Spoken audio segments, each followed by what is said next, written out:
Welcome po sa bawat isa sa gawain ng Panginoon at unang-una po, welcome sa ating Panginoon, sa ating pong mga bisita. Welcome po kayo sa 26 years anniversary ng JCCF at naway hindi ito yung una't huli na inyong pagparito sa lugar na ito. Nawa po ay mabless na bless kayo sa praise and worship. Nadaman niyo yung presensya ng Panginoon at sa pakikinig po natin ng Word of God, naway patuloy ang bawat isa na maluwalhati ang Diyos sa inyong mga buhay, no? Sige po. No? Reignite the passion to serve, no? Ayan po yung yung ating team sa araw na ito for 26 years ng goodness ng Panginoon, no?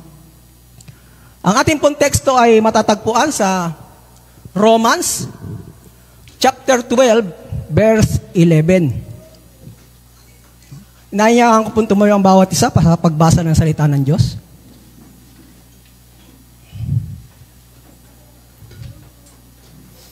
Sabi po dyan, sa King James Version, basahin po natin sabay-sabay, not slothful in business, fervent in spirit, serving the Lord. Puri ng pagkabasa ng salita ng Diyos. Pwede na pong umupo ang bawat isa. Yan po ang sinasabi sa King James Version. No? Meron po akong 5 Bible sa bahay. So ano po sabi sa NIV? Sabi po sa New International Version, never lacking in zeal. Ano po yung zeal na sinasabi? Fire, energy, passion, taste, appetite. Sabi sa NIV, never lacking in zeal, but keep your spiritual favor serving the Lord. Sa King James po kasi ay malalim po yung English na ginamit niya. Dahil ang translation po niyan ay word for word mula sa Greek and Hebrew. No? Sa TPT po, ang sabi, be enthusiastic to serve the Lord, keeping your passion towards Him, boiling hot, radiate with the glow of the Holy Spirit, and let Him fill you with excitement as you serve Him. No?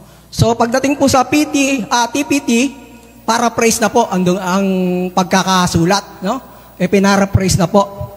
Meron po rin akong Tagalog Bible, which is yung Poimen. Welcome po sa mga kapatid. Si Sister Sheena at Sister Ria at sa kanila pong mga kasama. Puri ng Panginoon at nakapagbigay kayo ng panahon upang dumalo sa aming pong anniversary. No? Sabi po sa Poimen Bible, ito po ay ibig sabihin ng appointment, pastor, no? Pastor's Bible. Sa Tagalog po, halos po to, word for word din ang translation. Halos parehas ng King James. Sabi, huwag maging tamad sa pagsisikap, maging maalab sa espiritu na naglilingkod sa Panginoon. So yung not slothful in business, ayun po yung huwag maging tamad. In business. Then fervent in spirit, no? Maging maalab sa espiritu na naglilingkod sa Panginoon. Serving the Lord. Sa Magandang Balita Bible ay napakababaw ng translation. Wala po yung banal na espiritong binanggit. Sabi, magpakasipag kayo at buong pusong maglingkod sa Panginoon. So mababaw po yung translation ng Magandang Balita Bible.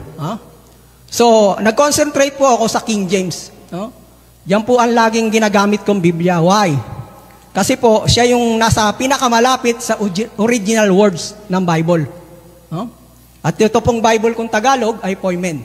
So, pinakamalapit rin siya. So, sa araw pong ito, ang sabi po, reignite. Reignite what? The passion. The passion to serve. Kailangan mag-reignite. Why? For 26 years, napakabuti ng Panginoon sa atin. History ng church.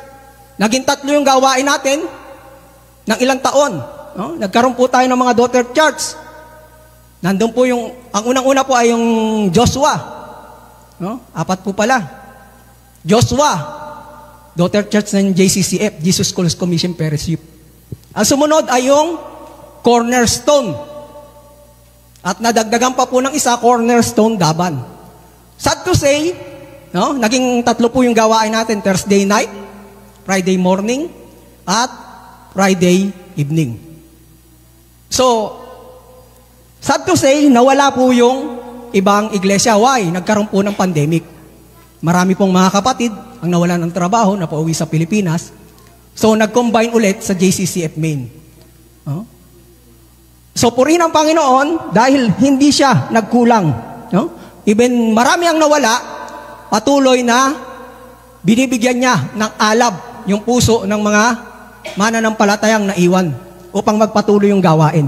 Now, dito po sa ating teksto, sa Romans chapter 12, Romans chapter 12 is about Christian living. Christian living, paano ba mamuhay yung mga Kristiyano? Pangalawa, the Apostle Paul gives us a clear instruction. Binigyan tayo ng napaka-klarong instruction kung paano mamuhay ang mga mananampalatayang Kristiyano. Ano pa po?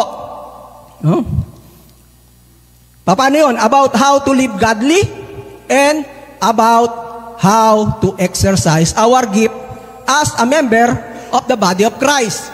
Pangatlo, about the value of supporting roles. Napaka-importante po niyan. Ano ba yung roles o role ng bawat isa sa atin sa iglesia? Now, yung panghuli, about the call to genuine unselfish love. Yun po ang nilalaman ng Romans chapter 12. So, ang ating pong tema ay reignite. So, si Pastor Marlon po ay gumawa ng template. Isinend niya sa akin. Sabi niya, Pastor, gumawa ko ng template. Ayun po, nasa ilalim yung nakalagay. Reignite the fire, renew the passion, serve with a purpose. Sabi ko, ang ganda, brada. Hihiramin ko. Doon natatakbo yung mensahe ng Panginoon. Binabasa ko kasi yung chapter 12 ng Romans at nakapasok lahat. So, iisa-isahin po natin yan. Yung number 1, reignite the fire of the Spirit. Dinagdagan ko lang po. Paigtingin natin yung alab ng Espiritu sa ating mga buhay. Bakit? Nagre-drain tayo, mga kapatid. Sa araw-araw na ating ginagawa, nagre-drain tayo. At kung minsan pagod sa trabaho, after work, matutulog na lang. Hindi nga nakapanalangin eh. Magsasabi lang, thank you Lord. Tapos. So, kailangan natin ma-reignite yung apoy ng Espiritu. Ayan po,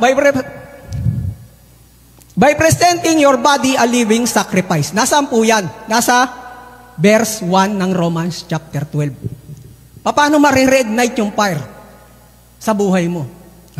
Ano po sa Tagalog? Sabi, kaya nga mga kapatid, sinasamo ko sa inyo, alang-alang sa kahabagan ng Diyos, na inyong ilaalay ang inyong mga katawan, na isang handog na buhay, banal, nakasiyasiya sa Diyos, na sa iyong ninyong makatwiran paglilingkod. Basahin ko po sa King James, sa English. Sabi po sa I beseech you, brethren.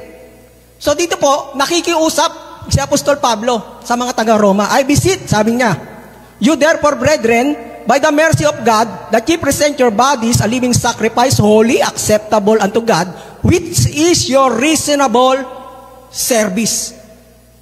Kailangan pala nating iala yung ating mga buhay, So, reignite the Spirit. Ano po yung fervent na nakalagay dun sa Tumalon ako sa pangalawang part ng not slothful in business, fervent in spirit. Ayan po ang Greek word ng fervent. Seyo.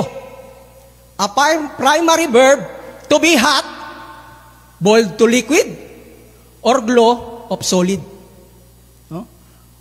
Yun po yung meaning ng word na seyo sa Greek. Pag liquid, kailangan kumukulo, mainit. At kung solid naman, kailangan nag-glow-glow. Dapat ganun po tayo pagdating sa pag-serve sa Panginoon, yung espiritu natin. Now, ano po yung dyan? Figuratively, be fervid or earnest. Nandun yung earnesty natin sa paglilingkod. Reignite the fire in the Spirit. Paano ma-reignite? Ayan po yung tatlong nakapaloob dito sa Romans chapter 12. Reignite the fire in desiring holiness. Kailangan yung desire ng ating mga puso ay maging banal.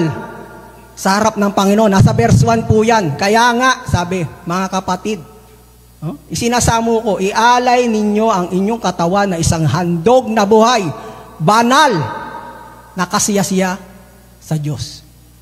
So, kailangan namumuhay tayo sa holiness. Parang ang hirap, no?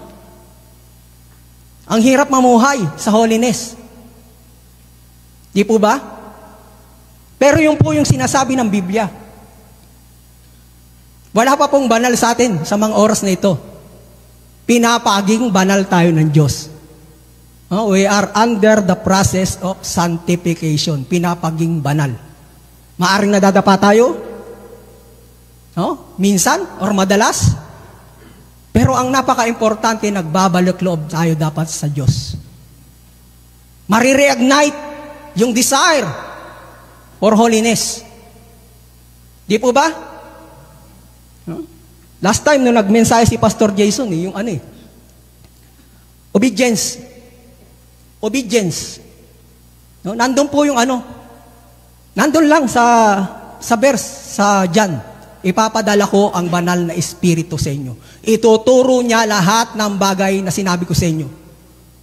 So, hindi mahirap sumunod kung nagpapasakop ka sa banal na Espiritu ng Diyos. Bakit? Siya ang magtuturo.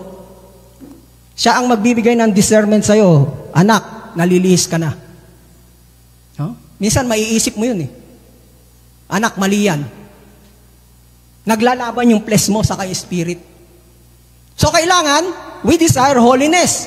Sa 1 Thessalonians, sinabi rin niya ni Apostol Pablo. Even sa 1 Peter 15:16. Sabi doon sa 1 Peter, be holy, because I am the Lord, your God is holy. Hindi ko na po babasahin yung mga supporting verse. Kakain tayo ng matagal na oras. At nandun din po yan sa 1 Corinthians 6:20. So, we need to desire holiness. Marireignite yung fire ng Holy Spirit sa atin kung ang dinidesire natin yung holiness. When you become a Christian, ano dapat ang mangyari sa'yo? Yung faith po, yung pananampalataya, kailangan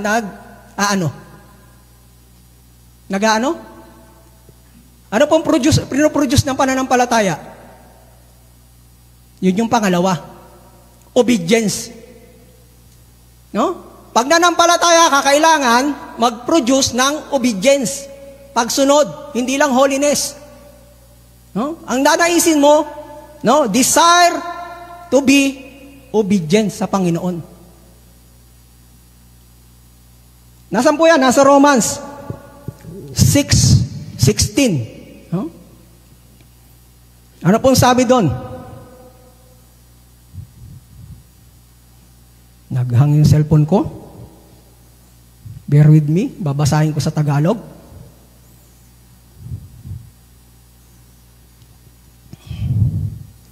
(6:16)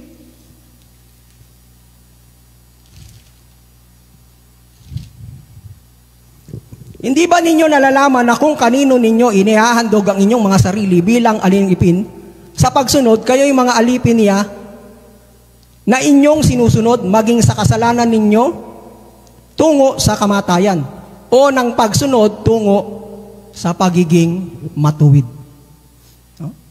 Kung sino daw yung sinusunod natin, nagiging alipin tayo. Now, nang tanggapin mo ang Panginoong Hesukristo bilang Lord and Savior, paulit-ulit kong sinasabi ito, pag sinabi mo siyang Lord, ano ka? Dapat naiintindihan mo. Pag tinawag mo siyang Panginoon, ano ka? Ano ka? Pag tinawag mo ang Panginoon si Jesus, isa kang servant. Alipin ka. So, sino nang masusunod sa'yo? Ikaw ba o ang Panginoong Hesukristo? Yun po yung biggest question lagi. Sinong dapat masunod? Ikaw? Yung desire mo o ang Panginoong Hesukristo? Meron pa po yan sa 18, nasa 1 Peter 1:14 din po yan. Desiring obedience. Para mag-reignite yung fire ng banal na Espiritu sa ating mga buhay. Now, ano po yung pangatlo? In desiring the perfect will of God. In desiring the perfect will of God. Nasaan po yan? Nasa verse 2. No? Ng Romans chapter 12. Ano po ba yung perfect will ng Panginoon sa atin? Sabi, huwag ninyong tularan ang sanlibutan ito. No? Sa English po, do not conform, ang ginamit dyan ni Pastor Pablo. Do not conform. No? And do not conform to this world, but be transformed by the renewing of your mind. Kailangan pala ma-renew yung ating mga isipan. Hindi na nananatili yung dati nating pag-iisip. Sad to say, maraming Kristiyano. Maraming Kristiyano, sabi Kristiyano sila. Pero hindi na transform yung pag-iisip. No? Okay lang yan. Kasi, mabiyaya naman ang Panginoon eh. Tama. Inuulit-ulit ko to mga kapatid. Mabiyaya ang Panginoon, pero wag mong kakalimutan. No? Siya ay a just God. He is a loving God. No? Mapagmahal ang Panginoon, tama. Pero holy rin siya. Ayaw niya ng kasalanan. So, desiring the perfect will of God. Ang gusto ng Panginoon, naka-align ka sa gusto niyang mangyari sa buhay mo. Huwag kang mapahamak. No? Napakasakit kung haharap ka sa Panginoon, tapos yung Matthew 7:20, 20-23 ang lumayo ka sa akin, di kita nakikilala, sasabihin ng Panginoon sa'yo. Mapagawa ng kasalanan. Lord, nagpagaling ako sa pangalan mo. Sabi ng mga doon. No? Nagpalayas ako ng mga demonyo. Pero anong sagot ng Panginoon? Napakasakit. Lumayo kayo sa akin. Mga mapagawa ng kasalanan. Yung po yung dapat nasa, yung will natin naka-align sa perfect will ng Panginoon. Nasa, sa 2, sabi rito, sa dulo. Upang mapatunayan ninyo, alin ang mabuti, siya at lubos na kalooban ng Panginoon. And be not conformed to the world, but be transformed by the renewing of your mind. Babaguhin mo yung pag-iisip, that you may prove that what is that God, good and acceptable and perfect will of God. Pag nag-share po ako ng gospel, ang huli kong binibigay na verse, 2 Corinthians 5:17. Ano po yun? If anyone is in Christ, he is a new creation. Ang sino man nakipag-isa kay Kristo, siya ay bago ng nilalang. Sa English, sabi, if anyone is Christ, he is a new creation. All things pass away. Behold, all things become new. Lahat daw ng bagay, yung luma mong pagkatao, pass na. At yung doon, behold, alam niyo yung Yud-He-Vah-He? Pangalan ng Diyos, YHWH. Yung H doon, behold. Behold. Ang meaning nung behold. Yud-He-Vah-He. Yung po yung ginamit, behold, all things pass away. Yung lumang pagkatao natin ay dapat nang mawala. Pero ito yung sinasabi ko, hindi magic ang pagiging Kristiyano. Hindi one click. May struggle tayo every day. Nakikipag-battle tayo sa mundong ito. No? Hindi po haya-haya ang pagiging Kristiyano, mga kapatid. Matthew 24. Ang manatiling wakas, ang manatiling tapat hanggang wakas siyang maliligtas. So, kailangan maging tapat po tayo. No? In desiring, reignite the fire, in desiring the perfect will of God. Dapat yung lagi nating nasa isip. No? Ano ba yung will mo, Panginoon? Kasi ganun ang Panginoong Jesucristo eh. Not my will, but your will be done, ang sabi niya sa Ama. So marami tayong will sa buhay na ito. Sabi sa Proverbs, ano sabi sa Proverbs? I think 19. Ang sabi doon, there's many plans in a man's heart, but God purpose will prevail. Maraming plano sa ating mga puso. Pero yung naisin ng Diyos, yung purpose niya sa ating buhay, siyang magpre-prevail. Kung tayo po ay magkakaroon ng desire magkakaroon ng desire na hanapin yung kanyang perfect will sa ating mga buhay. At ang promise ng Panginoon ay napakaganda. Napakaganda ng promises ng Panginoon sa atin. No? Purihin ang Panginoon, no? Reignite the fire. Maaring nababurn out na ang bawat isa. Ang tagal na sa gawain. No? Routine na lang ang nangyayari. Reignite the fire. Magkaroon ka ng desire sa pagbabasa ng Bible, pag-aaral. Dumaan din po ako dyan sa mga bagay na yan nung hindi pa po ako pastor or baby Christian pa ako. Pinagdaanan ko lahat ng struggle, mga kapatid. Lahat ng kalokohang ginawa ko rin. Pero yung dinesire ko na, yung pag-aaral, to know God more. No? Yun po yung turning point sa buhay. Sa buhay ko especially. Yun yung turning point. Hindi pala ako nakakalugod sa Panginoon. No, ini-insist ko yung will ko. Ini-insist ko yung will ko. So, yun yung nakakatakot. Kasi yung will natin ang nasusunod. Hindi yung will ng Panginoon. Now, napaka-importante po nito. No? Reignite the fire of the Spirit. Sino po ang banal na Espiritu? Siya po yung comforter. John 14. Chapter 14, John chapter 15, John chapter 16. No? Siya yung comforter. Sino po ang kumikilo sa buhay ng bawat Kristiyano sa mga oras na ito? Di po ba ang banal na Espiritu? No? Siya ang kumikilo sa atin. Yung po yung trabaho ng banal na Espiritu. Umalis ang Panginoong Hesukristo, iniligtas tayo. Now, ang banal na Espiritu ang gumagabay sa atin. Sabi niya, aalis ako, pero hindi kayo maiiwang mag-isa. Ipapadala ko yung comforter, which is the Holy Spirit of God. Ano po yung pangalawa?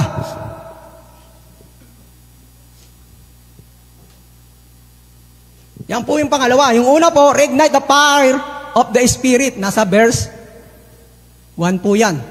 11. Now, yung pangalawa, renew the passion in serving the Lord. Nasa verse 11 po rin yan ng 12. No? Yun po yung dulo nun eh. Not slothful in business, fervent in spirit, serving the Lord. No? So anong kailangan ni-renew? Kanina yung espiritu, kailangan mag-reignite. Now, kailangan ma-renew yung passion natin in serving the Lord. Maaaring no? Sawa ka na sa pagsaserve sa Panginoon. Meron akong nakausap nung nakapabakasyon ako pastor sa Pilipinas. Magre-retire na daw siya. Tatakbo siyang barangay konsyal. Sabi ko, Pastor, yung pagkatawag ng Panginoon habang nabubuhay tayo. Habang nabubuhay tayo. Hindi yung nagpastor ka lang, temporary. No? Irrevocable po ang pagkatawag ng Panginoon. Maliban na lang, masakit yung sinabi ko. Kung natula ka lang, hindi ka tinawag. Bakit? Ginagawang propesyon kasi yung pagpapastor. No? Yun po yung kalakaran. Ginagawang propesyon yung pagpapastor.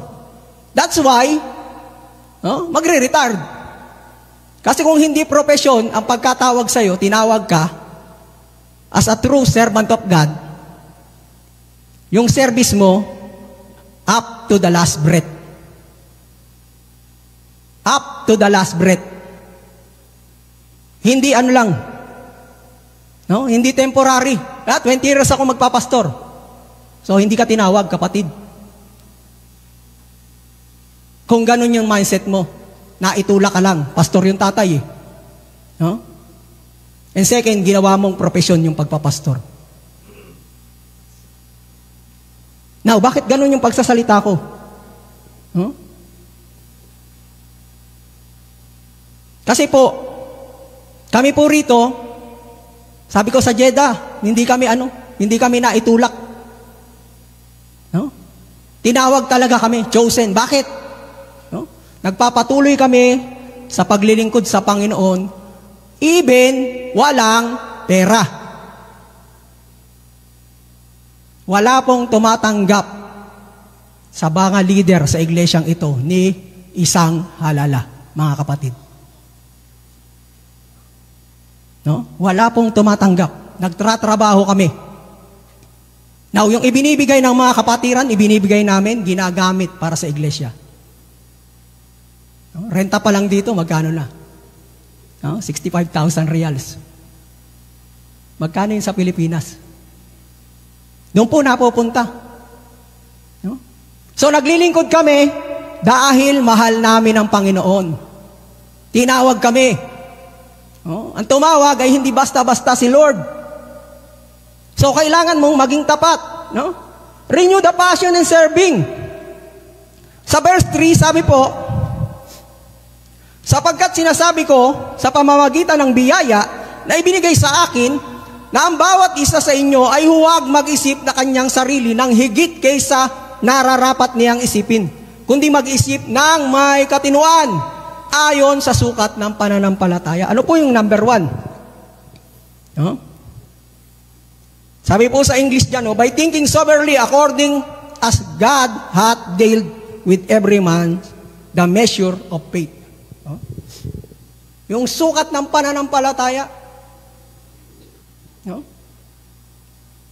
Serving, Greek word, doleo. No? To be a slave, literary, figurative, involuntary or voluntary. Be in bondage. No? In service. Serve, in service. So, pinalaya ka ng Panginoon sa paggawa ng kasalanan, sa kamakasalanan mundo, no? Itinransfer ka niya para maging ano? Alipin niya sa paggawa ng nakakalugod sa kanya. Dapat yun yung nasa isip natin. Renew the passion in serving the Lord. Paano po yun? Renew the passion in humility. Yun po yung number 1. Renew the passion in humility. Maging magpakumbaba. Nasaan po yan? Nandun sa verse 3. No? Sabi, huwag mag-isip sa kanyang sarili ng higit kaysa nararapat niyang isipin. Yan po yung nakakalungkot na reality. Pag naging leader na, ang taas na ng tingin niya sa sarili niya, nawawala yung humbleness. Nagiging hambog. No? Dapat po lagi tayong humble, nananatili tayo sa humbleness. Humility. Last week, anong preaching? Anong preaching last week? Washing of the feet. Anong ginawa ng Panginoong Jesucristo? No? Humility. Acting as a servant. Biruin mo, walang gustong maghugas ng paa sa lahat ng kanyang mga apostol. So anong ginawa ng Panginoong Jesucristo? Kumuha ng towel, kumuha ng tubig, hinugasan yung kanilang mga paa. No? Anong explanation? No? Malinaw na sinasabi doon. Yung pagiging alipin na yun yung pinakamababang alipin, yung tagahugas ng paa. Sabi ni Peter, ayoko Lord, hindi mo ako hugasan ng paa. Anong sabi ng Panginoon? Kung hindi ko gagawin to, wala kang parte sa akin. So sabi ni Pedro, wag mo lang akong hugasan Lord, paliguan mo pa ako. Dapat ganun yung mindset natin. Wag mo lang akong hugasan Lord, paliguan mo pa ako. Pero ang sagot ng Panginoon, yung malinis na, hindi na kailangan linisin pa. Paa lang yung kailangan linisin. No? Reignite the passion in humility. 1 Peter 5:5, God resisted the proud and give it grace to the humble.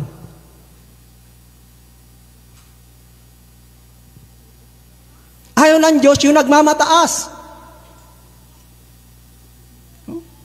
Kailangan ganun lagi yung mindset natin.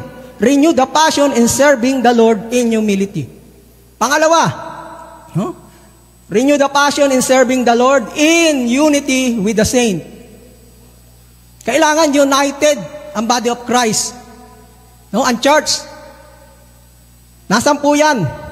Nasa verse 5, 4 at 5. No, ano po sabi? Sapagkat kung paano sa isang katawan ay mayroon tayong maraming mga bahagi at ang mga bahagi ay hindi magkakatulad ng gawain, kaya tayo na marami ay iisang katawan kay Kristo at ang mga bahagi na sama-sama sa isa't isa. No? Sa English po, anong sabi? So we are being many, are one body in Christ, and everyone members one of another, having the gifts, differing according to the grace that is given to us, whether prophecy, let us prophecy according to the portion. No? Yung po dapat, sumobra ko. Sa 5 lang pala. No? Marami pong parte. Iba-iba yung ating role. No? Different role sa iglesia. Hindi lahat tinawag na pastor. No? Gift po yun. Nandito po eh. Sabi rito sa 6, having the gift, differing according to the grace that is given to us, whether prophecy, let us prophecy according to the portion of faith. No? Iba-iba yung pagkatawag. Kailangan united ang iglesia. So pag nananatili tayong united, ano sabi sa Psalms 133? Oh, how good it is when brethren dwell together in unity. Oh, how good it is when brethren dwell together in unity. Ganun dapat, nananatili tayo united with the saint, with the believer. No, hindi nagkakaroon ng pagkakahati-hati. Kasi yun yung sinasabi rito ng salita ng Diyos. Kaya tayo na marami ay iisang katawan kay Kristo. One body. Different services, pero one body. No? Iba-iba yung pagkatawag. May 5-fold ministry po na tinatawag, mga kapatid, ha? Apostles. Ano yung sumunod? Prophet, evangelist, teacher, pastors. No? Yung po yung Brad, pakipatay nga yung aircon dito. Giniginaw na ako eh. Ang reality po, meron akong lagnat kagabi. No? Uminom ng Panadol. Ayan, aram ni Sister Gayan. Nanghingi pa ako ng Panadol sa kanya kanina. Meron akong tissue. Naghanda na ako.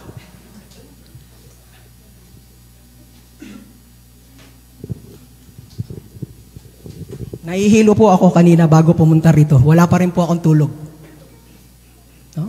Ganon pong maglingkod sa Panginoon. Hindi mo iniisip yung sarili mo. No? Hindi ko prinopromote yung sarili ko. No? Ang Diyos ang magbibigay ng lakas sa'yo. Lord, di ka man bahala sa akin. Yun lagi ang ko eh. No? Your will be done. Ikaw yung bahala. Yun po yung mindset ko. So, kailangan, united tayo. No? United with the saints. Sa katawan ng Panginoon Hesukristo. Ano po yung pangatlo? Renew the passion in serving the Lord in the gifts of your calling.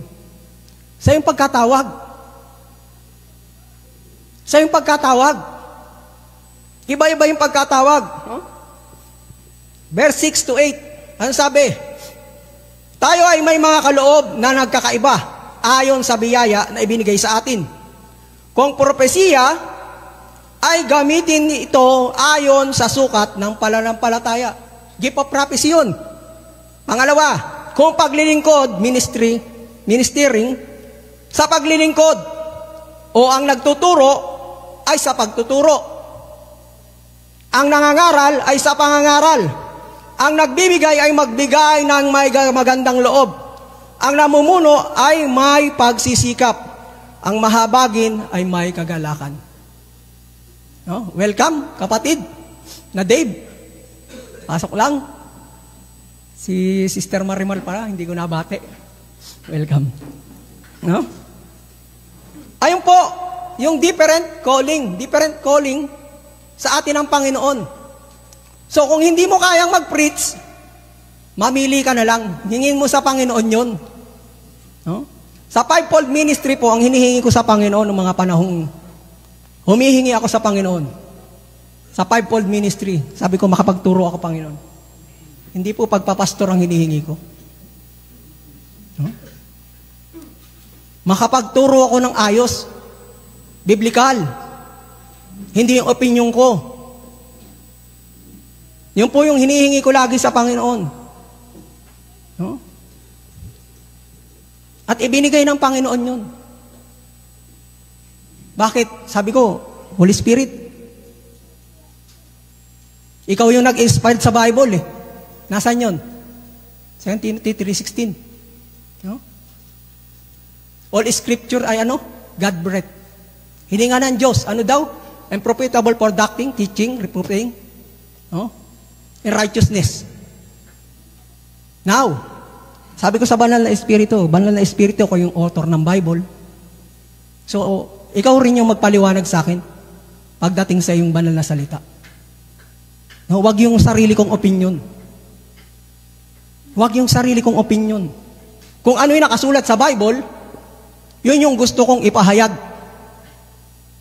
That's why, madalas kong sinasabi ito sa mga kapatid, no? Pag yung preaching, expository ang gawa ko. Bakit? Hindi ako lumalabas sa text. Nandyan lang lahat eh. No? Main text natin, ano?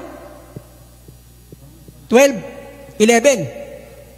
So, ang inaaral natin from verse 1 hanggang sa verse 21. Nandun lahat. Hindi mo na kailangan mag-jump. Kukuha ka na lang ng supporting verse. Let the Bible interpret itself. No? Hindi kailangan ng opinion ko, hindi kailangan ng opinion ng bawat isa. Bayaan mo ang Biblia na magpaliwanag sa nais niyang ipaliwanag sa atin. Now, gift of your calling. Sabi sa huli,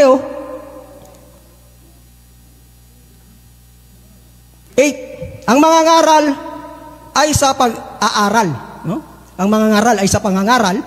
Ito po yung ang nagbibigay, magbigay ng may kagandahang loob. So, hindi mo kayang mangaral? Hindi mo kayang mag-prophecy? No? Hindi mo kaya yung iba pa na tawag? Pwede ka sa pagbibigay. Kagandahang loob. No? Bakit? No? Bakit? Kailangan. No? Ano sabi sa 1 Corinthians, 2 Corinthians 9:7? Ang dapat isa'y dapat magbigay ayon sa sariling pasya, maluwag sa loob, hindi napipilitan lamang. Sapagkat iniibig ng Diyos ang kusang nagkakaloob. No? Kung yun yung calling mo, gawin mo. Sabi ng Apostol Pablo. Now, ulitin ko, hindi ka may nagkakapera sa inyo. Ayun po yung natin, financial report ng iglesia, nandyan lahat yan. Nakasulat. Even yung gasolina, ibinabalik po yan. Namasahe ka papunta rito, nagtaxi ka, ibabalik po ng iglesia. So, ang ina-apply po namin ay yung in-apply ng mga unang Kristiyano sa Acts. No? Ibinibigay sa mga paanan ng mga apostol, hinahati-hati sa pangangailangan ng lahat. At sa kanila ay walang nagkukulang, walang naghihikahos. So, kung ano yung pagkatawag sa'yo, gawin mo. Huwag kang manawa sa paggawa ng mabuti. No? Ang kailangan lang, naisin mo na ma-renew. Ma-renew yung passion sa pagseserve sa Panginoon. Kasi ang iba akala, ang service lang sa Panginoon, yung tutugtog dito sa harap, tatayo. Magpapakanta. Mag-pre-preach. Madami pong service na kaya mong gawin sa Panginoon. So, ikaw lang ang mag-desire. Hingin mo sa Panginoon yung desire mo. Kung ano ba yung gusto mong maging paglilingkod sa Kanya. Maliwanag po mga kapatid. Yun po yung pangalawa, renew the passion. Renew the passion in serving the Lord. So ano po yung pangatlo? Ayan po yung pangatlo. No? Serve with the purpose, growing, going, and glowing. Magkaka-rhyme, no?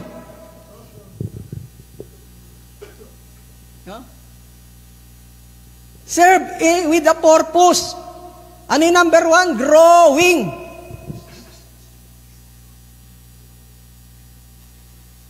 Pangyari, Brad Jay? Growing. Paano ka lalago? growing in love with the saint. Can I have amen sa mga salitang yun? Kailangan minamahal mo yung kapatid.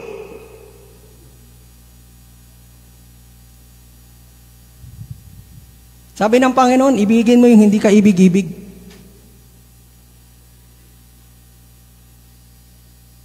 Mahirap. Pero, commandments yun eh. No? Yung kapatid pa kaya sa pananampalataya, hindi mo kayang ibigin, may problema sa'yo. Pag ganun yung mindset mo, kapatid. No? Kapatid mo na sa pananampalataya, hindi mo pa maibig. So, kailangan, serve with the purpose. In growing. Sinong, para lumago ka? Tayong lahat ay espesyal sa mata ng Panginoon. So, yung supporting rules natin, gamitin natin. Gawin natin yung ating makakaya. Bakit kanino? Bakit? Because the ultimate goals is to give God the glory. Amen po ba doon? Yun yung ultimate goal natin, mga kapatid. Bigyan ng kapurihan ang Diyos. Hindi kailangan na bigyan mo ng kapurihan yung leader mo. Ang Diyos lagi. So, naintindihan mga kapatid, naway nalinawan ang pag-iisip ng bawat isa. Salamat po at inaanyayahan kong tumayo ang bawat isa sa ating pong pagwawakas. Worship team,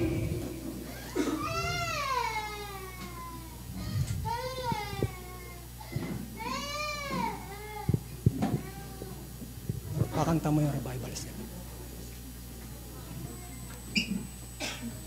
Bago po tayo manalangin, umawit muna tayo. No?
want more. 'Cause we want more. 'Cause we want more. 'Cause we want more. Holy Spirit.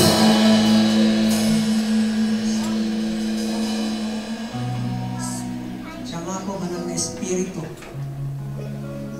We want more of you. So that makalakad kami, Panginoon, sa iyong katwiran, sa iyong will. Reignite, Father God. Reignite the Holy Spirit upon the heart, the mind of your people. Renew, Panginoon, yung passion ng bawat isa to serve you. Paglingkuran ka